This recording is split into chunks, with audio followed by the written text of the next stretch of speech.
त्या लिपसिंग करत होत्या, विच आय लाईक इट. ज्या बाकीच्या ग्रुप्समध्ये कुठेतरी अम, नव्हत्या गात, मी स्ट्रेट सांगतो.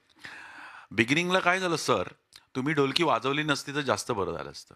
मी बिगिनिंग म्हणतोय, प्रार्थना कारण ऐकुनी बिगिनिंगला ती भाग्य नाही वाजवली असती तरी त्यांचा ऍक्ट तो होत होता, आल्या कारण तिथे कुठेतरी आहे ना ते ऑफबीट होत होतं पूर्ण. बरोबर बरोबर. मी खूप काम केलं, मी गेले 30-35 वर्ष काम करतोय या क्षेत्रामध्ये.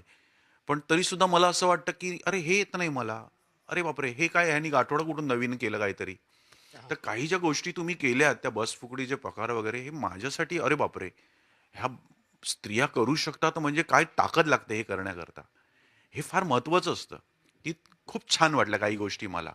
खूप छान मजा आली मला. हां, God bless you all. Thank you thank you.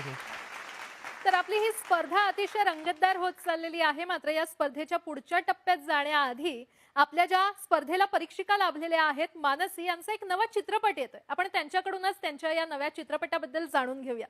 Mansi, नेमका काय आहे तुझा हा चित्रपट? द्विधा हा मला वाटतं पोस्टर आणि आता आमचा हल्लीच ट्रेलर सुद्धा लॉन्च झाला, तो बघून सगळ्यांच्या लक्षात येईल की वडील आणि मुलीच्या नात्यावरची अतिशय सुंदर गोष्ट आहे. सो फारच सुंदर आणि गोड नातं भावनिक पद्धतीने थोडं मांडण्याचा आम्ही तो प्रयत्न केलेला आहे.